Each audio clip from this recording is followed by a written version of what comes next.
আচ্ছা ঠিক আছে।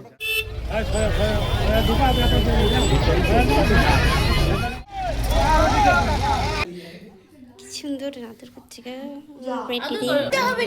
ট্রেনিং প্রাপ্ত, দেখো কি সুন্দর।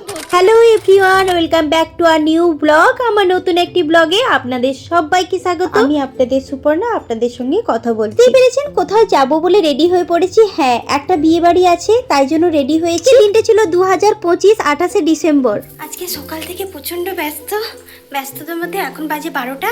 এখন থেকে ব্লগটা শুরু করছি। একটা বিয়ে বাড়ি যাব, চলুন।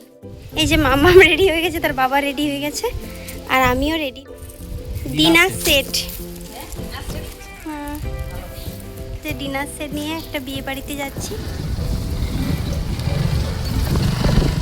তখন এই ভিডিওটা দেখবেন, তখনও তো 2025 সাল শেষ, 2026 সাল শুরু। তাই জন্য সবাইকে জানাচ্ছি 2026 সালের সবাইকে শুভেচ্ছা, হ্যাপি নিউ ইয়ার। সবাই ভালো থাকবেন।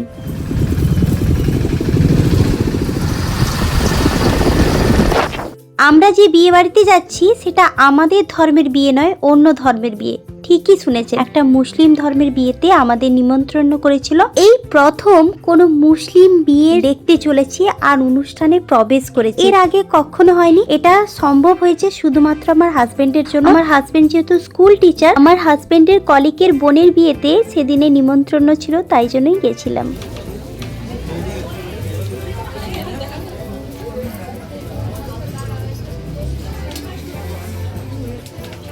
এই একটা জিনিস নোটিস করলাম, হিন্দুদের বিয়েতে কত রকম সানাই বাজে বা অনেক কিছু গান বাজে, কিন্তু এদের বিয়েতে খুব শান্ত নিরিবিলি ভাবে বিয়ে সম্পন্ন করে। আর এটা দেখে খুব ভালো লাগছে, তাই জন্য শেয়ার করছি। এই যে আমি গিফট দিয়ে ফেললাম, গিফট দিয়ে এবার খাওয়ারের দিকে যাই। খাওয়ারের দিকেও গেছি, কোনো মাইকের শব্দ নেই, কোনো গান বাজছে না, কোনো কিছু আওয়াজ নেই। এটা তো আমার জন্য অদ্ভুতই লেগেছে, কারণ বিয়ে বাড়ি মানে আমাদের সবসময় হই হল্লো, চিৎকার চেঁচামেচি, আনন্দ, সবকিছু। এদের আনন্দ আছে ঠিক, কিন্তু কোনো মাইকের শব্দ নেই, কোনো আওয়াজ নেই। আমরা সবে মাত্র ঢুকেছি আর বরের গাড়িও ঢুকছে। এরা ফিতে নিয়ে দাঁড়িয়ে আছে, মনে হয় ফিতে কাটাকাটি কোনো একটা রিচুয়াল আছে।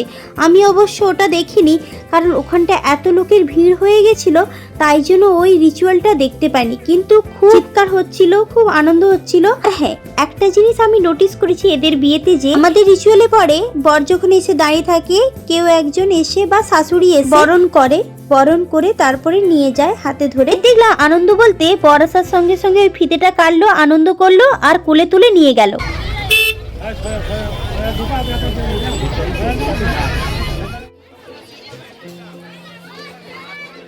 প্রথমে আপনাদেরকে কনেকে দেখিয়েছিলাম, এই যে বর দেখুন, বরকে দেখে নিন। তবে হ্যাঁ, যাই হোক, এদের অনুষ্ঠানটা সম্পূর্ণ। এই যে বর বসে আছে, আমরা ওখানে চলে এসেছি আর মাম্মামকে বলছি বরটা কেমন হয়েছে। মাম্মাম বলছে আমি তো জানি না কেমন হয়েছে।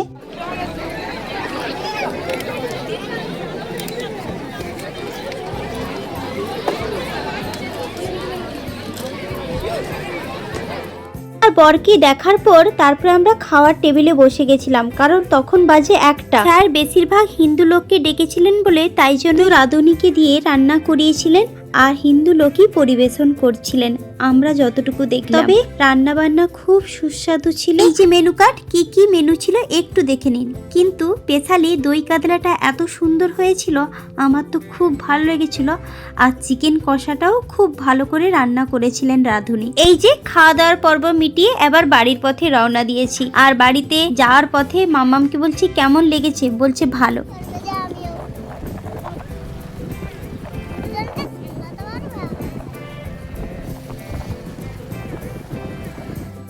এখন দুপুরবেলা আর রাস্তাটা পুরো ফাঁকা, খুব সুন্দর লাগছে দেখতে। আর দেখুন এত সুন্দর দৃশ্য এর আগে কখনো দেখিনি, খুব ভালো লাগছে। আর একটা এখনই কোনো রাস্তা চাই, গাড়ি গাড়ি গাড়ি, ভালো লাগে না দেখতে। এই রাস্তাটা ফাঁকা একদম দুপুরবেলা, খুব ভালো লাগছে। বিয়ে বাড়ি থেকে আমরা বাড়িতে পৌঁছে গেছি। এই যে বাড়িতে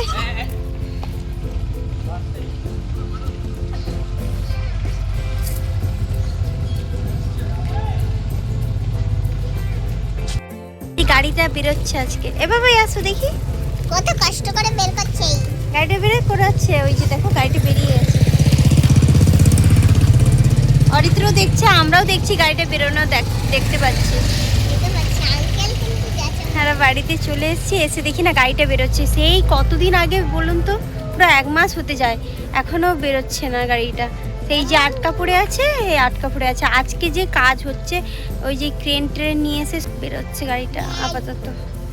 আপনাদেরকে দেখাচ্ছি, দেখুন মেয়ের হেলমেটটাকে পরে নিয়েছে, দেখছেন? মেয়ের হেলমেটটাকে পরে নিয়ে যাচ্ছে, কি বদমাস এইটা। আর এই যে আরেকজন এই যে পিছন পিছন চলছে বাবার।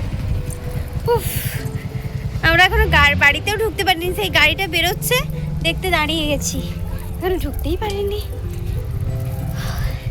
অনেক দিনের পর গাড়িটা বেরোচ্ছে, দেখা যাক কি হয়। বেরোবে তো নিশ্চয়ই। হ্যাঁ, ওই একটু ফেটে গেছে। টানা হয়নি তো।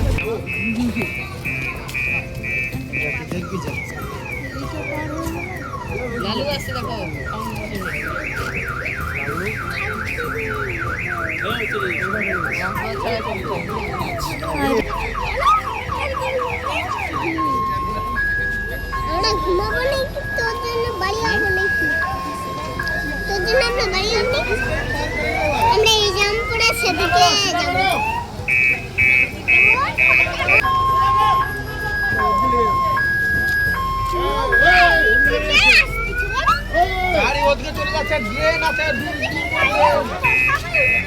আমার আগের ব্লগগুলো যদি দেখে থাকেন তাহলে দেখতে পাবেন গাড়িটা আর হয়ে বসেছিল, সেখান থেকে ক্রেন তুলে নিয়ে এসে গাড়িটার ড্রাইভারটা সব সময় বাইরে শুয়ে থাকতো এই ঠান্ডার মধ্যে। আজকে বেরিয়ে যেতে পেরে গ্রামবাসী প্রচন্ড খুশি। এটার মাল যাতে চুরি না হয়ে যায় তাই জন্য গাড়ির পাশে এই ঠান্ডার মধ্যে শুয়ে থাকতো। A few moments later.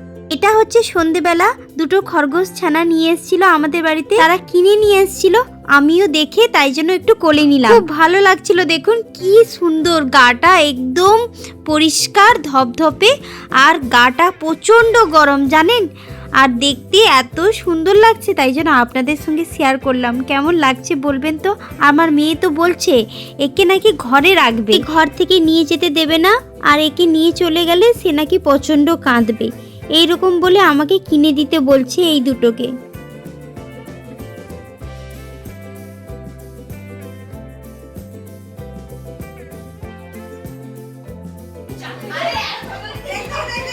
কি সুন্দর করতেছে রে,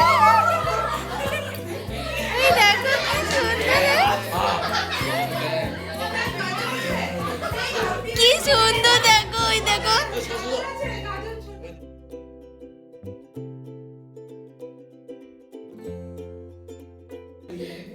কি সুন্দর আদর করছে গো, পেটি দিয়ে হাতগুলো। হ্যাঁ, এই তো। ও মা, ছোটি কি সুন্দর ধরছে, শুধু দেখো। ছোটিকে ট্রেনিং দিতে হবে রে, ছোটি ট্রেনিং প্রাপ্ত, দেখো কি সুন্দর ধরছে তাকে। হ্যাঁ, এটা ছেলেটা। চলুন, এরকম দৃশ্য আরও হতে থাকবে। এখানেই শেষ করছি ব্লগটা। আসলে প্রথম দিন আপনারা ভালোভাবে কাটান, সুস্থভাবে থাকুন, আপনাদের জীবন মঙ্গলময় হয়ে উঠুক। সবাই ভালো থাকবেন, সুস্থ থাকবেন, সাবধানে থাকবেন। আমার ব্লগগুলো যদি ভালো লেগে থাকে, মন ছুঁয়ে যায়, তাহলে একটা লাইক করে দেবেন, পাশে থাকা বেল আইকনটি প্রেস করে রাখবেন, সাবস্ক্রাইব করে দেবেন। তাহলে আসি, নমস্কার সবাইকে।